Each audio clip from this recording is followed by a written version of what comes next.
Endi qo'chqorim mandat chiqdi, o'qishga kira olmabmiz. Kulma. Men seni o'yladim. Dadam aytdilar-ku, o'qishga kirib ketsa o'g'lim Shu qo'chqorlarni so'yaman, xalqqa och beraman dedilar. Men seni o'yladim-da. Axir oila a'zoyimdek bo'lib qoldilaring. Endi jigarimiz. O'qishda bilgan savollarim tushdi. Savolga qaraganimda sen xayolga kelyapsan-da.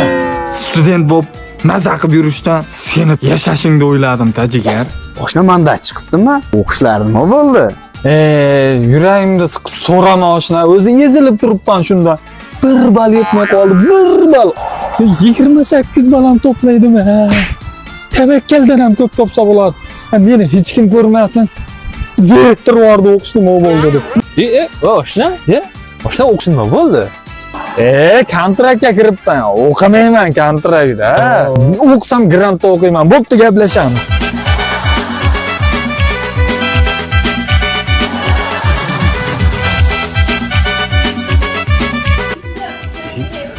Bu o'rtog'ing o'qishga kira olmay tomi ketib qoldi. 85 marta o'qishga topshirib kira olmagandan keyin seni ham tomiga ketib qolardi. O'zi 85 marta tavakkal topshirgandan 2 yil yaxshilab o'qiganda shu bola o'qishga kirib ketgan bo'lar. Shunaqa tavakkal topshirib kira olmaydiganlarga tashlab qo'yamiz.